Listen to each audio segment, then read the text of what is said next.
Sababu ya pili, an yakuna dalilu qad balaghahu, dalili anayo. Ya kwanza dalili hana, mwingine anayo.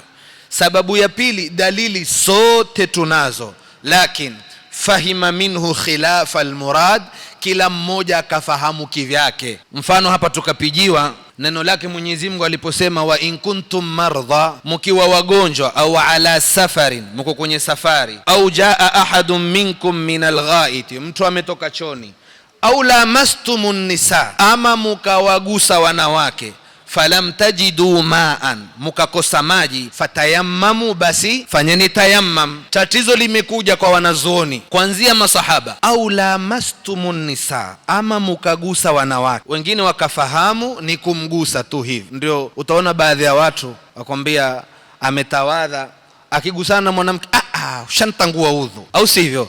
Ni msimamo uko. Tayib, wengine wakafahamu ni iwe utamgusa kwa njia ya shahwa ndio udhu utavundika. Wengine wakasema hapana, makusudio au lamastum, ama mukalala na wao. Kauli zimekuwa ngapi? 3. Sababu ya kukhtalifiana, aya naijua, iweijua. Huyu akafahamu kugusa kivyake, huyu akafahamu kugusa kivyake, mimi nikafahamu kivyangu. Kauli yenye nguvu ni wale walioenda kwamba ni kumuingilia, sio kumgusa. Lakini nawapa tu mjue kwa nini mara nyingine kauli za 2 au 3. Yawezekana dalili ikaja na kila mmoja akafahamu kivyake. Nyingine ni hadithi ya Bani Quraidha, jamaa ipenda kweli, akisha kuelezea watu tuwe ni watu wa moja, watu wakhtalifiana, masahaba pia walikhtalifiana kwenye lipi. Msitutoke kwenye maudhui, mimi niko kwenye nukta ya kwanza, ikhtilafu inayofaa. Mtume aliwaambia masahaba, la yusalliyanna ahadu al-asra illa fi Bani Quraidha. Jamani, kutoka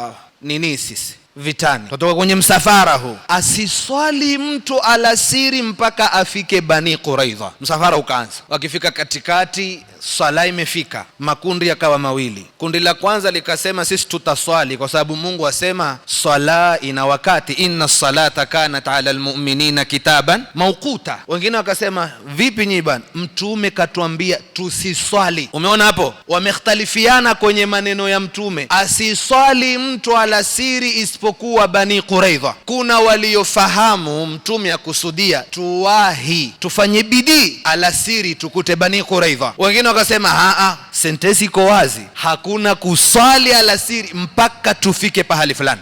Umeona, hawa wote wameipata dalili maneno yako, lakini huyu akaelewa kivingine na mwingine akaelewa kivingine.